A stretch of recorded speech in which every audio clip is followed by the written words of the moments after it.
প্রিয় শিক্ষার্থীরা, কেমন আছো সবাই? আশা করি সবাই ভালো আছো। অনলাইন ক্লাস 2022 তোমাদের স্বাগতম। আজকে আমি তোমাদের অষ্টম শ্রেণীর গণিত নিয়ে একটু দেখাবো। তোমাদের কোন অধ্যায়টা দেখাবো? দেখো, প্রথম অধ্যায় প্যাটার্নটা দিকে একটু খেয়াল করো।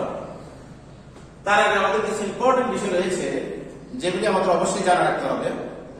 যেমন দেখো, আমাদের এই চ্যাপ্টারটা আমাদের পড়তে গেলে সর্বপ্রথম আমাদের জানতে হবে আসলে প্যাটার্নটা কি। তারপর আরেকটা জিনিস রয়েছে চ্যাপ্টারের মধ্যে, মৌলিক সংখ্যা, ফিবোনাকি সংখ্যা, যোগফল বের করার সূত্র, দুইটি বর্গের সমষ্টি রূপে প্রকাশ। এই জিনিসগুলো আমরা কিভাবে বের করব? তাহলে একটু খেয়াল করো। আমরা সর্বপ্রথম জানি আসলে প্যাটার্নটা কি। প্যাটার্নটা আসলে কি, এটা যদি আমরা জানতে যাই, দেখো, তাহলে আমরা বলবো কতগুলো রাশি, সংখ্যা, কতগুলো বস্তু একটা বিশেষ নিয়মে যদি সাজানো থাকে অথবা বিন্যস্ত থাকে, তাহলে সেটাকে বলবো আমরা প্যাটার্ন। আমরা একটা এক্সাম্পলে চলে যাই। যেমন আমি যদি এখানে লিখি 1, 3, 5, 7, 9, এটা একটা প্যাটার্নে সাজানো আছে। যদি বলি এটা কোন ধরনের প্যাটার্নে সাজানো আছে, দেখো এখানে 1 আছে, তারপর হচ্ছে 3, ডিফারেন্স কত? 2, 1, 2, 3। দেখো আবার 3 আছে, 5 কত হলো? 3, 4, 5, 2 হলো। প্রত্যেকটার মধ্যে 2 করে ডিফারেন্সে আমরা এটা একটা প্যাটার্ন আমরা সাজিয়ে নিলাম। ঠিক আছে, এটা আমরা একটা প্যাটার্ন বলতে পারি। আবার মনে করো আমি এখানে আমি দেখো এখানে আমি 4টা বাহু নিলাম। আবার এখানে দেখো এটার সাথে অ্যাডজাস্ট করে আবার আমরা আরেকটা নিলাম। আবার এটার সাথে অ্যাডজাস্ট করে এখানে তো আছে, আবার আরেকটা নিলাম। দেখো এটাও কিন্তু আমরা একটা প্যাটার্ন। স্টুডেন্ট দেখো, তাহলে দেখো উপরে আমি এই যে একটা ধারা লিখেছি, এটাও কিন্তু একটা প্যাটার্ন। আবার এখানে নিচে দেখো এটা আমি কিভাবে সাজালাম। প্রথমে ধরো এখানে 4টা কাঠি আছে, 4টা কাঠির সাথে আমি আবার নতুন করে এখানে 3টা যোগ করলাম। কয়টা হলো? 7টা। আবার দেখো 7টা। এখানে দেখো এখন এখানে আগে ছিল 4টা, তারপর আবার 3টা যোগ হয়ে গেল 7টা। এখানে আবার নতুন করে 3টা, 10টা। তাহলে খেয়াল করছো, এখানে ছিল 4টা, আবার এখানে আপনার 4 এর সাথে আবার যোগ হলো 3টা, কয়টা হলো? 7টা। আবার এখানে দেখো 7টার সাথে আবার যোগ হলো নতুন করে 3টা। তাহলে এটাও কিন্তু একটা প্যাটার্ন। প্রথমে ছিল 4টা, 4 এর সাথে আবার 3 যোগ হয়েছে, কত হলো? হয়ে গেল 7। 7টা হয়ে গেল। তাহলে 4, 5, 6, 7 কত করে ডিফারেন্স? 3 করে ডিফারেন্স। আবার নতুন করে আবার 3টা বাড়লো, আবার 3 ডিফারেন্স। এভাবে আমরা এই জিনিসগুলি বুঝি যে প্রত্যেকটা জিনিসই একটা প্যাটার্ন আকারে সাজানো থাকে। এটাই হচ্ছে প্যাটার্ন। এবার আসলে আমরা আরেকটা জিনিস দেখাই, সেটা হলো মৌলিক সংখ্যা কি। দেখো মৌলিক সংখ্যা আমাদের আগে জানতে হবে। মৌলিক সংখ্যা বলতে আমরা কি বুঝি? তাহলে দেখো 1 এবং কোন একটি সংখ্যা 1 এবং তার নিজ সংখ্যা গুণনীয়ক ছাড়া অন্য কোন গুণনীয়ক যদি না থাকে, তাহলে সেটাই হচ্ছে একটা মৌলিক সংখ্যা। অর্থাৎ কোন একটা সংখ্যাকে 1 এবং তার নিজ সংখ্যা দিয়ে ভাগ যাবে, আর অন্য কোন সংখ্যা দিয়ে ভাগ করা যাবে না। এই ধরনের সংখ্যাকে আমরা মৌলিক সংখ্যা বলবো। যেমন দেখো আমি এখানে একটা সংখ্যা লিখলাম, ধরো 3। 3কে দেখো আমি যদি বলি যে 3 এর গুণনীয়ক কি? 3 এর গুণনীয়ক হচ্ছে, অর্থাৎ 3কে 1 দিয়ে আমরা ভাগ করতে পারি, আর 3কে আমরা 3 দিয়ে ভাগ করতে পারি। অর্থাৎ 3কে লিখতে পারি 1 গুণন 3। এই ছাড়া 3কে কিন্তু আর কোনোভাবে লেখা যায় না। অর্থাৎ 3কে আমরা 1 দিয়ে ভাগ করতে পারি, 3কে 3 দিয়ে ভাগ করতে পারি, এছাড়া অন্য কোনো সংখ্যা দিয়ে ভাগ করা যাবে না। এই জন্য 3 একটা মৌলিক সংখ্যা। তাহলে মৌলিক সংখ্যা কাকে বলে এটা আমরা কিভাবে বলবো? যে সমস্ত সংখ্যা 1 এবং তার নিজ সংখ্যা ব্যতীত অন্য কোনো গুণনীয়ক নেই, তাকে আমরা বলবো মৌলিক সংখ্যা। তাহলে মৌলিক সংখ্যা তোমরা বুঝলা। এখন মৌলিক সংখ্যা, যেমন আমি যদি বলি 1 থেকে 100 এর মধ্যে মৌলিক সংখ্যা কয়টি? 1 থেকে 100 এর মধ্যে মৌলিক সংখ্যা হচ্ছে টোটালি 25টি। সাধারণত 1 থেকে 100 এর মধ্যেই পরীক্ষায় আসে, এই জন্য আমি তাই দেখাচ্ছি। এখন এটা মনে রাখবা কিভাবে? তোমরা এভাবে মনে রাখবা, যেমন 44, 22, 322, 321, এভাবে মনে রাখবা। এগুলি হচ্ছে মৌলিক সংখ্যা। কত থেকে? 1 থেকে 100 এর ভিতরে তুমি দেখো সবগুলি যোগ করলে কিন্তু 25 হবে। টোটাল 25টা মৌলিক সংখ্যা। যেমন আমি যদি বলি 1 থেকে 10 এর মধ্যে 1 থেকে 10 এর মধ্যে মৌলিক সংখ্যা কয়টি? 1 থেকে 10 এর মধ্যে মৌলিক সংখ্যা হচ্ছে 4টি। আবার দেখো 11 থেকে 20 এর মধ্যে মৌলিক সংখ্যা কয়টি? 11 থেকে 20 এর মধ্যে মৌলিক সংখ্যা হচ্ছে 4টি। আবার 21 থেকে 30 এর মধ্যে মৌলিক সংখ্যা 2টি। এভাবে 100 পর্যন্ত টোটাল মৌলিক সংখ্যা হচ্ছে 25টি। তোমরা একটু হিসাব করে দেখবা যে মিলে গেছে। তাহলে মৌলিক সংখ্যা তোমরা বুঝলাম, মৌলিক সংখ্যা আমরা বুঝলাম, প্যাটার্ন কি তোমরা বুঝলাম। এবার দেখো আমরা তাহলে কি দেখালাম, প্যাটার্ন কি সেটা দেখালাম, মৌলিক সংখ্যা বলতে কি বুঝো সেটা দেখালাম। এবার আমরা দেখাবো ফিবোনাকি সংখ্যা কি। ফিবোনাকি সংখ্যা বলতে আসলে আমরা কি বুঝি। তার আগে আমি তোমাদেরকে একটা एग्जांपल দিই, তাহলে বুঝতে সুবিধা হবে। আমি এখানে লিখলাম 0 1 1 2 3 5 ইত্যাদি ইত্যাদি। তাহলে আমি যে লিখলাম এটা কিন্তু একটা ফিবোনাকি সংখ্যা। এখন কিভাবে বুঝবো যে ফিবোনাকি সংখ্যা? তার আগে বলি ফিবোনাকি সংখ্যা কাকে বলে। পরপর দুইটি রাশির যোগফল পরবর্তী সংখ্যার সমান হলে তাকে ফিবোনাকি সংখ্যা বলে। তাহলে আমি আবার রিপিট করি, ফিবোনাকি সংখ্যা বলতে আমরা কি বুঝি? পরপর দুইটি সংখ্যা বা দুইটা রাশির যোগফল পরবর্তী রাশিটার সমান হলে আমরা তাকে বলবো ফিবোনাকি সংখ্যা। যেমন দেখো 0 এর সাথে যদি আমরা 1টা যোগ করি কত হয়? 0 এর সাথে 1টা যদি আমরা যোগ করি দেখো তাহলে কত হয়? 1 হয়। তার মানে এটার সাথে এটা মিলে গেল। আবার দেখো এই 1 এর সাথে এই 1টা যদি আবার আমরা যোগ করি কত হয়? 2 হয়। দেখো তাহলে এখানে কিন্তু 2, এটা আবার মিলে গেল, এখানে কিন্তু 2 হয়। হ্যাঁ, এই 2 কিন্তু আবার এই দুইটা যোগ করলে এই 2 এর সমান হয়ে যায়। আবার দেখো 2 এর সাথে আবার যদি আমরা 1 যোগ করি পরবর্তী সংখ্যাটা সমান হয়ে গেল 3, 3 এর সাথে 2 যোগ করলে পরবর্তী সংখ্যাটা সমান হয়ে গেল 5। তাহলে ফিবোনাকি সংখ্যা বলতে আমরা বুঝি পরপর দুইটি সংখ্যার যোগফল পরবর্তী সংখ্যার সমান হলে তাকে ফিবোনাকি সংখ্যা বলে। আমার মনে হয় বুঝতে পারছো সবাই ফিবোনাকি সংখ্যা গেল। এবার আমরা দেখব যোগফল বের করার সূত্র। যোগফল বের করার সূত্রটা কি এটা আমরা অঙ্ক করার সময় অঙ্কের ভিতরেও আমরা দেখব। তারপর আমি যোগফল বের করার সূত্রটা একটু তোমাদের মনে রাখার জন্য সূত্রটা একটু লিখে দেই, তোমরা খাতায় উঠিয়ে ফেলো। সমষ্টির সূত্রটা হচ্ছে যোগফল আর সমষ্টি একই কথা। তো সমষ্টির সূত্রটা হচ্ছে প্রথম পদ যোগ শেষ পদ, প্রথম পদ যোগ শেষ পদ গুণ পদ সংখ্যা ভাগ হলো 2। এটা হচ্ছে সমষ্টি বের করার সূত্র। তোমরা এই সূত্রটা একটু মনে রাখবা, মুখস্থ রাখবা এই সূত্রটা। এবার দেখো পরবর্তী জিনিসটা হচ্ছে দুইটি বর্গের সমষ্টি রূপে প্রকাশ করা। দুইটি বর্গের সমষ্টি রূপে প্রকাশ করবা কিভাবে? যে কোনো একটা রাশিকে, তবে সব রাশিকে দুইটি বর্গের সমষ্টি রূপে প্রকাশ করা যায় না। যেমন আমি যদি বলি 2কে দুইটি বর্গের সমষ্টি রূপে প্রকাশ করা, তাহলে কিভাবে করব? দেখো এমন একটা সংখ্যার উপরে স্কয়ার করবা বা 2 বসাবা যে সংখ্যাটার উপর স্কয়ার করলে 2 থেকে ছোট হয়, 2 থেকে ছোট, সেটা কত? 1। যেমন 1 এর উপরে যদি আমরা স্কয়ার করি তাহলে 1 কে যদি আমরা দুইবার গুণ দেই 1 গুণ 1, তাহলে দেখো কি হয়? 1ই হয়। এখানে 1 হয়, কিন্তু আমাদের 2 হওয়া লাগবে, 2 হতে হবে। তাহলে আমাদের কি লাগবে? আরেকটা 1 স্কয়ার লাগবে। এখন দেখো 1 এর উপর স্কয়ার মানে 1, 1 এর উপর স্কয়ার মানে 1, তাহলে এক একে কত হয়ে গেল? 2 হয়ে গেল। অর্থাৎ আমাদেরকে বলছে দুইটি বর্গের সমষ্টি রূপে প্রকাশ করো। তাহলে দুইটা বর্গ দেখো, এই একটা বর্গ এই একটা বর্গ, দুইটা বর্গকে কি করলাম? সমষ্টি করলাম, অর্থাৎ যোগফল। আরেকটা एग्जांपल দেখে দেখো, যেমন আমি যদি এখানে লিখি 5, তাহলে এমন একটা সংখ্যার উপরে তোমাকে বর্গ করতে হবে, অর্থাৎ স্কয়ার করতে হবে যে সংখ্যাটার উপর স্কয়ার করলে 5 থেকে ছোট হয়, 5 থেকে ছোট হবে। তাহলে সেটা কত? যেমন আমি যদি 1 এর উপর স্কয়ার করি তাহলে হয় 1, তার মানে 5 আরো দূরে। আরেকটা সংখ্যা দেখি, যদি 2 এর উপর স্কয়ার করি তাহলে কত হয়? 2 × 4। 3 এর উপরে যদি স্কয়ার করতে যাই 3 3 হয়ে যায় 9, অর্থাৎ 5 থেকে বেশি হয়ে যায়, এটা নিলে হবে না। তাহলে আমাদের যদি 2 নেই, 2 এর উপর স্কয়ার প্লাস এখানে কত হলো দেখো তো? 2 দ্বিগুণে 4 হলো, কিন্তু 5 হতে আরো বাকি আছে কত? 1।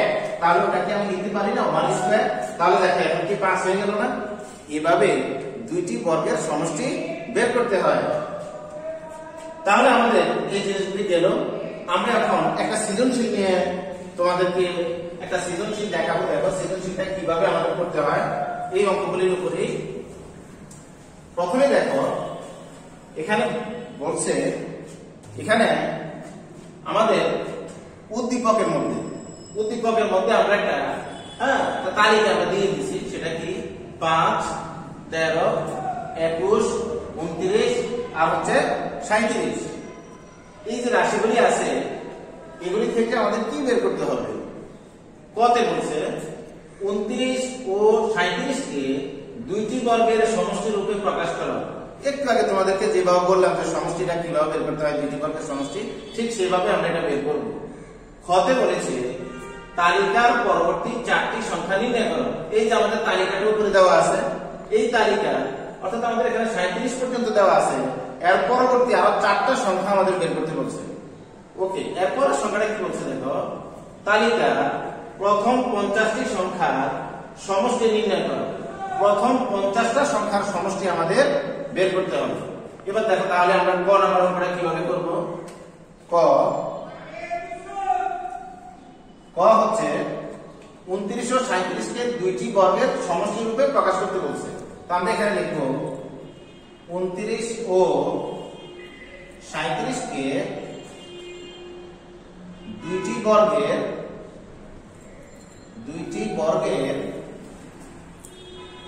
সমষ্টি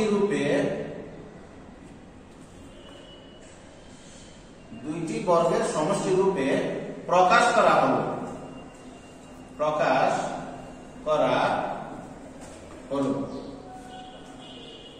এখন এটা কিভাবে করবো দেখো। প্রথমে হচ্ছে 29, আমি এখানে 29 বসালাম। এখন এমন একটা সংখ্যার উপরে তোমাকে স্কোয়ার করতে হবে যে সংখ্যাটার উপরে স্কোয়ার করলে 29 এর কাছাকাছি হয়, 29 থেকে যাতে বেশি না হয়। তাহলে দেখো আমি একটু বড় সংখ্যা দিয়ে স্টার্ট, প্রথমে যদি আমি 2 দিয়ে স্টার্ট করি, 2 দুগুণে 4, অনেক দূরে রয়ে গেছে 29। এবার আমরা যদি 3 দিয়ে স্টার্ট করি, 3 3 9, তাও কাছাকাছি হয় না। 4 দিয়ে দিলে 4 4 16, তাও কাছাকাছি হয় না। 5 দিয়ে যদি দেই, 5 5 হয় কত 25, অর্থাৎ 5 এর উপরে স্কয়ার করলে 5 5 আমাদের 25 হয়। 6 এর উপরে যদি স্কয়ার করতে যাই তাহলে হবে 6 6 36, কিন্তু এখানে আছে 29। আমি তোমাদেরকে আগে বলেছিলাম 29 এর উপরে যাতে না যায় স্কয়ার করলে। কিন্তু যদি আমি 6 লিখতে যাই, এখানে দেখো 6 এর উপরে 2 মানে হচ্ছে 6 কে আমি 2 বার গুণ দিব, 6 গুণ 2, তার 6 গুণ 6 6 কে আমি 2 বার গুণ করলাম, তাহলে 6 6 কত হয় 36, 6 6 36 হয়ে গেল। কিন্তু আমাদের এখানে আছে 29, তার মানে এটা নিলে হবে না, এটা নিলে আমাদের হবে না। তাহলে আমরা নিব 29 এর কাছাকাছি যে সংখ্যাটা সেটা নিব আমি 5, অর্থাৎ 5 এর উপরে যদি, অর্থাৎ 5 এর উপরে যদি আমি স্কয়ার বসাই তাহলে হয় 5 5 25। এখন দেখো 29 থেকে আমাদের 25 হলো, আরো বাকি কত 29 হওয়ার জন্য আরো দরকার কিন্তু 4, তাহলে 4 কে কি আমি লিখতে পারি না 2 এর উপরে স্কয়ার। এখন দেখো 29 হয়েছে কিনা, 5 5 25 আর 2 দুগুণে 4। তাহলে দেখো তোমরা তাহলে 29 কে দুইটি বর্গের সমষ্টি রূপে কিভাবে প্রকাশ করতে হয় জিনিসটা জানলা। এবার আমরা দেখব আরেকটা জিনিস বলছে যে 37, বা 37 কে আমি দুইটি বর্গের সমষ্টি রূপে দেখো কিভাবে বের করতে পারি। তাহলে আমরা একটা সংখ্যার উপর স্কয়ার করব যাতে 37 এর কাছাকাছি হয়, সেটা হচ্ছে 6। 6 এর উপরে যদি স্কয়ার করি, 6 কে আমরা 2 বার গুণ করব, 6 গুণ 6 অর্থাৎ 6 6 36, তাহলে 37 হওয়ার জন্য আর কত দরকার 1। তাহলে আমরা কি 1 কে দেখো এইভাবে লিখতে পারি কিনা। এই দেখো 1 এর উপর স্কয়ার করলে কত হয় 1, তাহলে 36 আর 1 কত হয়ে গেল 37। তাহলে আমাদের কিন্তু ক নাম্বার অঙ্কটা হয়ে গেল। কতে বলেছে 29 ও 37 কে দুইটি বর্গের সমষ্টি রূপে প্রকাশ করো। আমরা দুইটা বর্গের, বর্গ মানে হচ্ছে কত 2, সমষ্টি মানে হচ্ছে যোগ, তাহলে যোগফল আকারে এটা প্রকাশ করা হয়ে গেল। এবার দেখো আমরা খ দেখব। খতে কি বলছে যে তালিকার পরবর্তী 4টি সংখ্যা নির্ণয় করো। তালিকার পরবর্তী 4টি সংখ্যা। এখন আমরা লিখব, এই দিকে লিখি খ নাম্বার, প্রদত্ত তালিকাটি কি আমাদের দেওয়া আছে, লিখি প্রদত্ত তালিকা। প্রদত্ত তালিকাটা হচ্ছে আমাদের 5 13 21, 5 13 21, 21 এর পরে হচ্ছে 29, তারপর হচ্ছে 37 ডট। এখন তারিখের যে সংখ্যাগুলি তোমরা দেখতে পাচ্ছ, দেখো প্রত্যেকটা দেখো তো কত করে ডিফারেন্স একটা থেকে আরেকটা। যেমন আমি যদি বলি 5 থেকে 13 পর্যন্ত ডিফারেন্স কত হয় 8, আবার যদি বলি 13 থেকে 21 পর্যন্ত ডিফারেন্স কত হয় 8, 21 থেকে 29 পর্যন্ত ডিফারেন্স কত 8, 29 থেকে 37 পর্যন্ত ডিফারেন্স কত 8। অর্থাৎ প্রতিবার পার্থক্য আমাদের 8 করে বৃদ্ধি পাচ্ছে। এখন আমি এখানে লিখব পার্থক্য, তাহলে পার্থক্য আমাদের হলো কত করে 8 করে বৃদ্ধি পাচ্ছে। অর্থাৎ 5 এর সাথে যদি তুমি 8 যোগ করো 13 হয়, 13 এর সাথে যদি আমরা 8 যোগ করি তাহলে কত হয় 21, 21 এর সাথে যদি আমরা 8 যোগ করি তাহলে হয় 29, 29 এর সাথে 8 যোগ করলে হয় 37। আমাদেরকে প্রশ্নে বলছে যে তালিকার পরবর্তী 4টি সংখ্যা নির্ণয় করো, অর্থাৎ এই 37 এর পরে আরো 4টা সংখ্যা লিখতে বলছে। এখন আমরা লিখব যে তালিকা হতে দেখা যাচ্ছে যে তালিকা হতে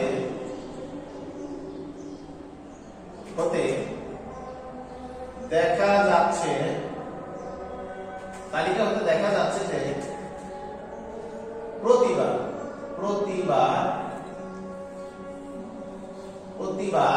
পার্থক্য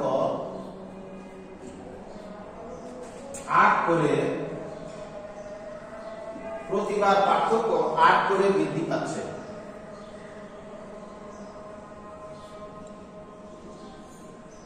প্রতিবার পার্থক্য আমাদের 8 করে বৃদ্ধি পাচ্ছে।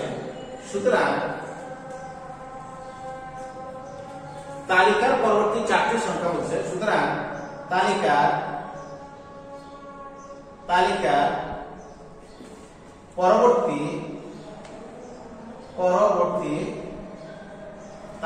পরবর্তী সংখ্যাগুলো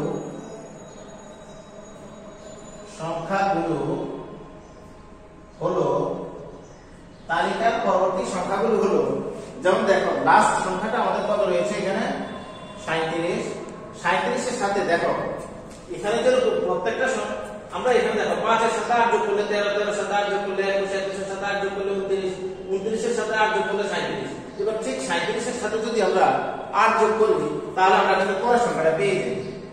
8 যোগ করে যদি তাহলে কত হয় 7, 15, 5, 7 আছে 1, 4, 45। দেখো পরের সংখ্যাটা হয়ে যায় 45। এবার যদি বলি 45 এর পরের সংখ্যাটা কত, তাহলে আমরা 45 এর সাথে আবার যোগ করব 8, তাহলে কত হয় দেখো 13 3 হাতে 8 5 13, 13 3 হাতে আছে 1, 1 এর 4 5, অর্থাৎ কত হয় 53। এবার যদি বলি এর পরের সংখ্যাটি কত 53 এর পরের সংখ্যাটা, তাহলে আবার আমরা 53 এর সাথে যোগ করব 8, 8 যোগ করলে দেখো কত হয় 8 আর হচ্ছে কত 3, 11, 11 এর হাতে আছে 1, 1 এর পাশে 6, তাহলে পরের সংখ্যাটা হচ্ছে 61। এরপরে যদি বলি হ্যাঁ এখানে আমাদের 3টা হলো কিন্তু মাত্র, আমাদেরকে বলছে 4টা সংখ্যা বের করার জন্য, তাহলে পরের সংখ্যাটা আমরা কত লিখব 61 যোগ হচ্ছে 8 সমান হয়ে যায় 69। তাহলে আমাদের পরবর্তী 4টি সংখ্যা কিন্তু আমাদের বের হয়ে গেল। কিভাবে বের করব 37 এর সাথে 8 যোগ করলে 45 হয়, আবার 45 এর সাথে যদি আমরা 8 যোগ করি তাহলে হয় 53, 53 এর সাথে যদি আবার 8 যোগ করি তাহলে দেখো কত হয় 61, 61 এর সাথে 8 যোগ করলে 69। সুতরাং তালিকার পরবর্তী 4টি সংখ্যা, তালিকার পরবর্তী 4টি সংখ্যা হলো কত কত 45, তারপর হচ্ছে 53, 53 পরে হচ্ছে 61, 61 পরে হচ্ছে 69। এটাই হচ্ছে আমাদের রেজাল্ট। তালিকার পরবর্তী 4টি সংখ্যা হলো 45, 53, 61, 69। আশা করি তোমরা খ নাম্বারটা সবাই বুঝতে পেরেছো। এবার আমি তোমাদের গ নাম্বার অঙ্কটা দেখাবো। তাহলে এবার দেখো আমরা গ নাম্বার অঙ্কটা দেখাবো। গ নাম্বার অঙ্কটা কিভাবে করবো দেখো, আমাদেরকে গতে বলেছে তালিকার প্রথম 50টি সংখ্যার সমষ্টি নির্ণয় করো। তালিকার প্রথম 50টা সংখ্যা, যেমন এখানে সংখ্যা আছে কয়টা, 1টা 2টা 3টা 4টা 5টা আছে মাত্র। তো এরকম বলছে এভাবে 50টা সংখ্যা পর্যন্ত সমষ্টি কত হবে, অর্থাৎ যোগফল কত হবে, এটা আমাদের বের করতে হবে। আমি একটু আগে কিন্তু তোমাদের যোগফলের একটা সূত্র দেখিয়েছিলাম প্রথম দিকে। হ্যাঁ, যোগফলের ওই সূত্রটা আমাদের মুখস্থ রাখতে হবে। এবার দেখো, তা আমরা লিখবো তালিকা, আমি তালিকাটা এখানে উঠালাম না, যেহেতু আমাদের এখানে দেওয়া আছে। লিখবো তালিকা প্রথম পদ, বা তুমি লিখতে পারো প্রথম সংখ্যা। প্রথম পদ কত আছে আমাদের? 5। আমি এখানে 5 লিখলাম।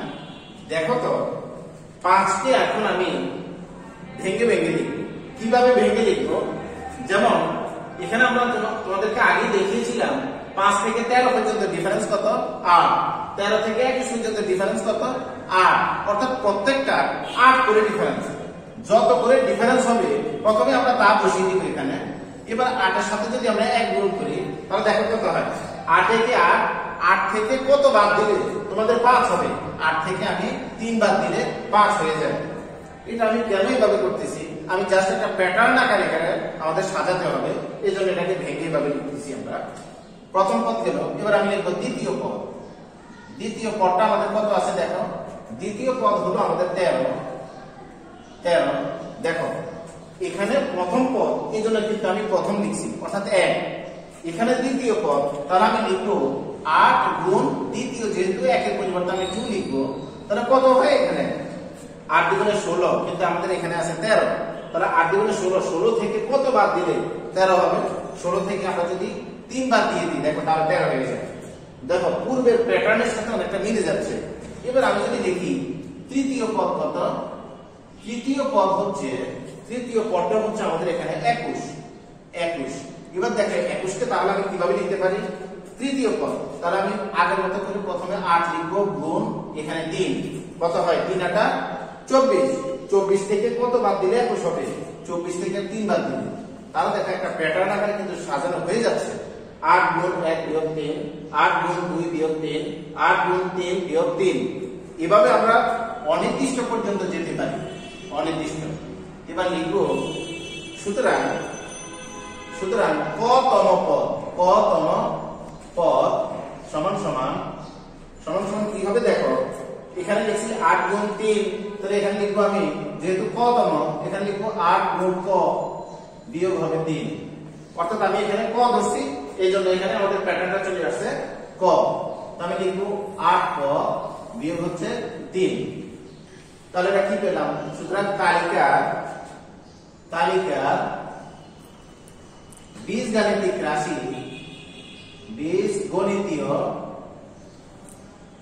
বীজগণিতীয় রাশিটা আমরা কি পেলাম?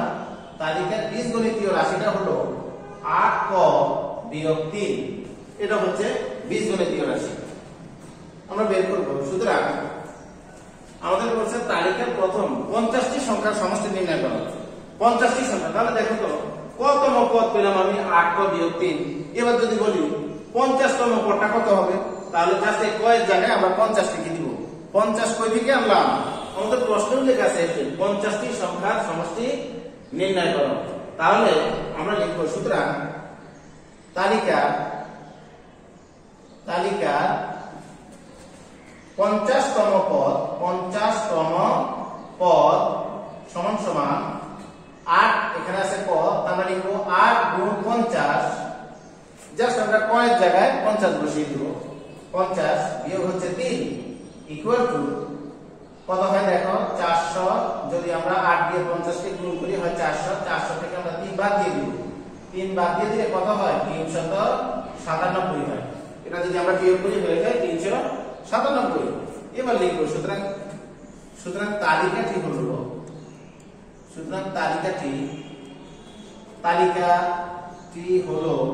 আমাদের তাহলে কত হলো দেখো তো। এবার তালিকাটি হলো 5, তারপর একটা হচ্ছে 13 পর হচ্ছে কত? 21। এভাবে কত পর্যন্ত? শেষ পদটা অর্থাৎ 50 নম্বর পদটা আমরা পেলাম 397। এবার এই সংখ্যাগুলো 397 পর্যন্ত সংখ্যাগুলির আমরা যোগফল বের করব। যোগফলটা কিভাবে বের করবে এবার দেখো। সুতরাং তালিকার প্রথম পদটা দেখো কত 5। তালিকার প্রথম পদটা আমরা বসালাম 5। তারপর লিখব শেষ পদ কত দেখো, শেষ পদটা হচ্ছে 397। এই তালিকাটার প্রথম পদ হচ্ছে 5। কেন আমি প্রথম পদটা বের করতেছি, তোমাদের এটা যেহেতু আমাদের সমষ্টি বের করতে বলছে, তাহলে এই জিনিসগুলি আমাদের পূর্ব থেকে আগে বের করে নিতে হবে। তাহলে প্রথম পদটা আমি পেলাম 5, শেষ পদ পেলাম 397। আর আরেকটা জিনিস লাগবে, সেটা হচ্ছে পদ সংখ্যা কয়টা, মানে এখান থেকে 397 পর্যন্ত মোট কয়টা সংখ্যা, ওরা কিন্তু প্রশ্নেই দিয়ে দিচ্ছে। এই দেখো 50টা সংখ্যা। তাহলে পদ সংখ্যা হচ্ছে আমরা এখানে লিখব 50টি। এবার আমরা লিখব সুতরাং সমষ্টি তাহলে কি হবে দেখো, সমষ্টির সূত্রটা আমরা জানি। আমরা আগে সূত্রটা বসিয়ে দিই। প্রথম পদ যোগ শেষ পদ গুণ পদ সংখ্যা ভাগ হলো কত 2। এই যে এই সূত্রটা কিন্তু আমি অঙ্ক করার প্রথমেই আমি সূত্রটা তোমাদেরকে দেখিয়েছিলাম। তাহলে দেখো সমষ্টি বের করতে হলে আমাদের কয়টা জিনিস জানতে হয়, 3টা জিনিসের মান আমাদের জানা লাগবে। এক হলো প্রথম পদটা আমাদের জানতে হবে, শেষ পদটা জানতে হবে, আর পদ সংখ্যা অর্থাৎ মোট কয়টা পদ রয়েছে সেটা আমাদের জানতে হবে। তাহলে আমরা তিনটা মানই কিন্তু জানি। কিভাবে?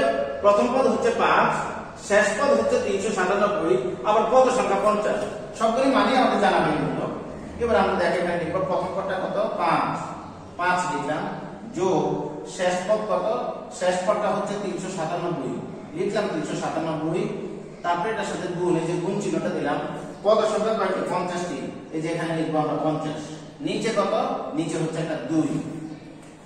এবার দেখো এটাকে যদি আমরা কাটাকাটি করি তাহলে কত হয়, 25 দ্বিগুণা হচ্ছে 50। এই যে 25 দ্বিগুণা 50, সেটা আমরা কাটাকাটি করলাম। বাকি থাকে কি এখানে 397 আর হচ্ছে কত 5। তাহলে কত হয় দেখো 402 হয়। 402 এটার সাথে আরো গুণ রয়েছে 25, এটার সাথে গুণ হচ্ছে 25 যদি এটার সাথে আমরা গুণ করে দেই তাহলে দেখো এখন কত আসে। 25 যদি এটার সাথে গুণ করি, 25 দিয়ে আমরা এটাকে গুণ করলে হবে 25 গুণ 50, 50 এর 0 প্লাস 5, 25 এখানে হবে 5 আর 4 25 100। তোমরা একটু ক্যালকুলেশন করে নিবা তাহলে বুঝতে পারবে। অর্থাৎ দেখো 402 দিয়ে যদি আমি 25 কে গুণ করি তাহলে আমাদের এই সংখ্যাটা অর্থাৎ কত আসে 10050। 10050 আসে, আমাদের এটা গুণ করব। তাহলে আমাদের সমষ্টি কিন্তু বের হয়ে গেল। বের করতে বলছি কি যে 5 থেকে স্টার্ট করে, এই যে 5 থেকে স্টার্ট করে 397 পর্যন্ত এই সংখ্যাগুলি মোট 50টা সংখ্যা। টোটাল যোগ করলে কত হবে, যোগ করলে আমাদের 10050 হবে। আমাদের উত্তরটা কিন্তু বের হয়ে গেল। তাহলে এটাকে লিখবো আমরা উত্তর আসছে 10050, এটাই হবে আমাদের উত্তর। তো প্রিয় শিক্ষার্থীরা, আশা করি তোমরা ক্লাসটা খুব সুন্দরভাবে বুঝতে পেরেছো। তারপর যদি কোনো প্রবলেম হয়, বুঝতে অসুবিধা হয়, আমাদেরকে পরবর্তীতে নক করবে অথবা কমেন্টস বক্সে জানাবে কোথায় বুঝতে অসুবিধা। হ্যাঁ, বারবার ভিডিওটা টেনে দেখার চেষ্টা করবা। তাহলে আশা করি প্রথম থেকে লাস্ট পর্যন্ত একটু মনোযোগ সহকারে দেখলে খুব সুন্দরভাবেই তোমরা অঙ্কটা বুঝতে পারবা। তো আজ এই পর্যন্তই। তোমরা ভালো থাকো, সুস্থ থাকো। আল্লাহ হাফেজ।